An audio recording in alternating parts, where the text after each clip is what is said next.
Divine Indifference. By Orthoris. Chapter 1. New Runes. Star Swirl leisurely walked up the path leading towards Atlas's secret lab. He hadn't visited in a few days as he'd taken up living in the nearby village and had to uphold appearances there.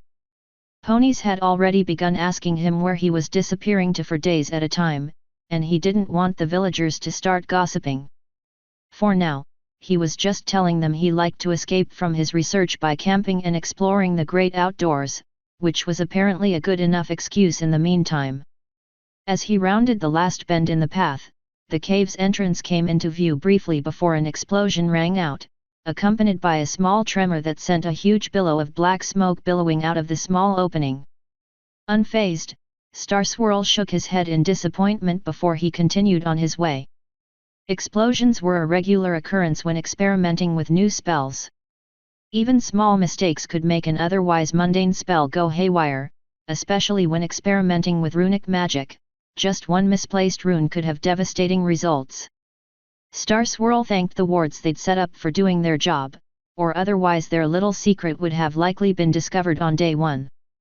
It didn't take long before a gust of strong wind fanned out the remaining smoke from the cave's interior, indicating that Atlas or Discord were already busy cleaning up. By the time Star Swirl entered the cave proper, the smoke had dissipated. Atlas stood above a charred runic array in the center of the room.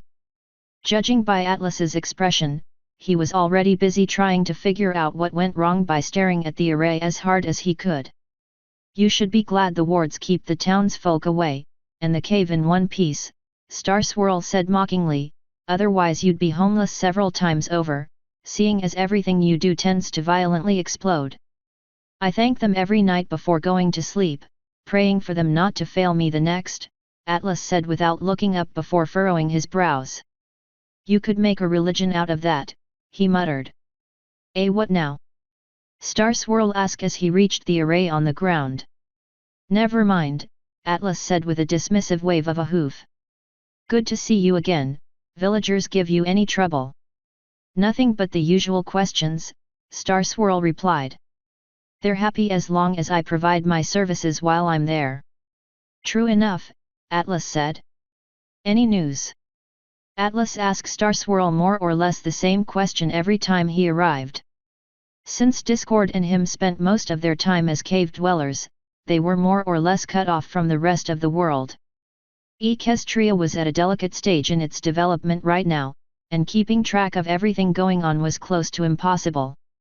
Cities were rapidly expanding and tensions were still high even though the three tribes were trying to live together in harmony. Apart from regular news, Atlas had Star Swirl promise to keep an ear open for anything relating to any of their friends, as well as anything relating to a weird new race of ponies appearing. He didn't tell Star Swirl why he wanted information on it, and simply asked him to trust him on this one. It had kind of blown Star Swirl's mind when he finally got his questions relating to Atlas's immortality answered, and Atlas didn't want to agitate him further. Atlas's slip of the tongue back in the Crystal Kingdom had spawned questions Atlas didn't really want to answer, but Star Swirl had been insistent until Atlas broke down and told him. Star Swirl only got the abridged version, but he was aware that Atlas could not be permanently killed and possessed all 6 affinities now. Of course it was somewhat hard for Star Swirl to believe that immortality was an actual thing, but a short demonstration changed his opinion on the matter. "Nothing too interesting," Star Swirl replied off-hoof while looking at the runic array. "Just the occasional fights, you know, the usual. Although, there are some rumors circulating about some unicorns to the north trying to make a new Crystal Kingdom. It's probably another tribalist fantasy if you ask me. I mean, why would any pony go back to the cold if they just escaped it?" "Interesting," Atlas said, as the rumor rekindled a few old memories. "I wouldn't dismiss it just yet, there might be something to it." "If you say so," Star Swirl said, having grown used to Atlas's uncanny foresight into what rumors held merit. "What's that?"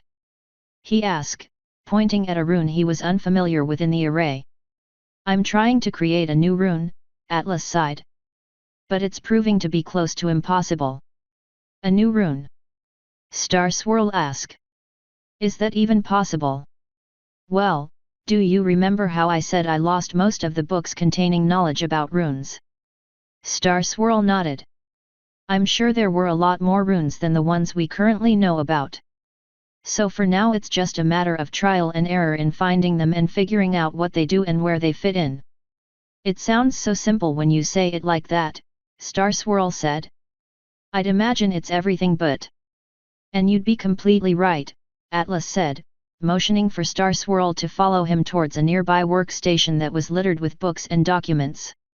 I've been trying to find some sort of basic formula on which runes are built, a common recipe so to speak, from there I could build new ones from it. But, the process is slower than old people fucking, and the few tests I've run have ended up much the same way as this one did. Atlas waved in the general direction of the failed array behind him. The worst part about all this is that I might have found a working rune along the way, but because I used it the wrong way I wouldn't even know it. That sounds like you're stuck with just making consecutive shots in the dark, Star Swirl said, wincing at the prospect.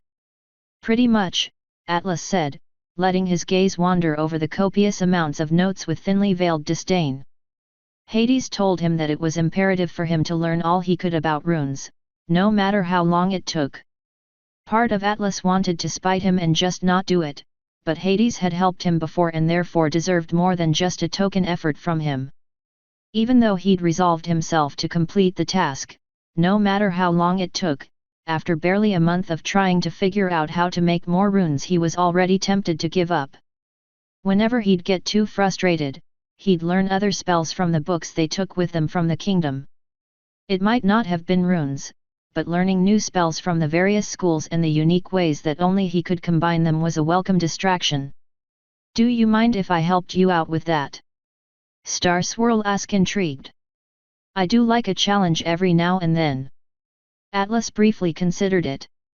While Star Swirl wasn't nearly as knowledgeable about runes as Atlas, he was more or less the only other pony that could help him since Discord wasn't too interested in them. Sure, if you can put your own experiments on hold for a while, Atlas replied. They can wait, I'm not exactly on the verge of anything groundbreaking right now, Star Swirl said. But before we start, where's Discord? He added while looking around for the elusive Draken Equus. By now he'd usually have come to greet Star Swirl. He should be somewhere in the forest outside, Atlas replied. I think he's secretly practicing for his next play. Why? I just wanted to ask him a few questions, Star Swirl replied. Still looking into what makes him tick? Atlas asked, the subject matter interesting him as well. Well, yeah, Star Swirl said. According to what we know, he shouldn't even be able to exist, and I'm just as curious to find some answers as you are. Figuring out how he works could benefit our understanding of magic tremendously. Agreed, Atlas said thoughtfully. But no anal probes or anything without his explicit consent. Star Swirl shot Atlas a confused and slightly disturbed look. I don't think that will be necessary. Good, Atlas replied simply, not taking his eyes off the scroll he was currently rereading for the 10th time since he wrote it. Yeah, Star Swirl said slowly. So how can I help? Asterisk. Alright, we'll now start the test of the new rune, hereby dubbed Lynx, Atlas said formally. After a few days of studying and heated academic discussions with Star Swirl, they'd come up with a new potentially viable rune. And the only thing left was to see if their work would pay off, so Atlas, Star Swirl, and Discord had gathered around the main room of the cave. While Atlas and Star Swirl stood in the center, where they usually engraved arrays in the floor, Discord hung off to the side of the room close to the kitchen's entrance, expecting the experiment to fail like so many others Atlas had attempted. Atlas and Star Swirl nodded to each other that they were ready, and Atlas started the process of creating the array. It was a relatively short one, intended to just test the new rune. If everything went well, the new rune was supposed to provide a shortcut for them, allowing for certain arrays to be shortened considerably. Since Atlas was somewhat of an expert at this point, etching the runes took him close to no time at all, even though he took longer than usual, so he could add a bit of extra care with etching the new rune. When it was complete, he scanned it a few times for any mistakes before looking to Star Swirl for confirmation, who nodded his approval. Reassured, Atlas slowly started funneling magic into the array, this time using his new magic affinity. He'd found out that the purple mana actually seemed to work the best when runes were involved, so he powered most of his arrays with it these days. As usual, the array flashed once to signify that it was completely charged. A good sign, since most of his previous experiments had failed at this critical stage. Atlas and Star Swirl exchanged a grin.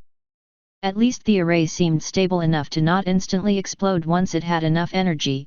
Both of them began to buzz with the excitement that the experiment wouldn't end in an explosion and singed fur. I will now activate the array, which, if successful, should continue to power itself by absorbing ambient mana to maintain the ward. Atlas stated while Discord diligently wrote down what was said. Everybody knew it wasn't science unless you wrote it down somewhere.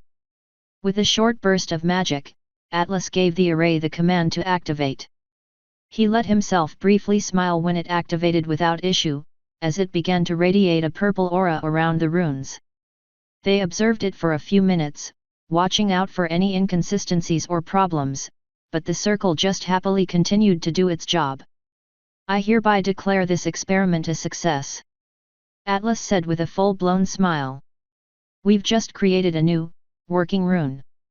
Star Swirl and Discord joined in the merry mood, both whooping in celebration, when the array flickered once. The action wasn't missed by anybody present, causing their smiles to falter. Ah, shit, Atlas said, knowing exactly what would come next. One violent explosion later, Atlas found himself clearing the cave of smoke and the smell of burnt hair, as his mane had once again been slightly singed. Discord and Star Swirl didn't fare any better, albeit Discord took their fail with a lot more humor than the other two. Back to the drawing board it is, Atlas sighed. But it was a good attempt. Author's note. A relatively short one to start us off, we'll have to pick up more words as we go along. Everybody nice and settled? Yes? Good. Let us officially begin this next chapter in Atlas's life. I wonder what strange things will happen to him this time? On a side note, Alcatraz has joined the editing team as of this chapter. Be sure to check out his stuff. Once again, thanks to my editors Azriel and Alcatraz, as well as my proofreaders Kilobytes and Soren Mercer. Today's chapter was brought to you by this song. Come join us in the Discord channel. Lonk. Or the official Divine Entertainment group. Divine Universe. End author's note.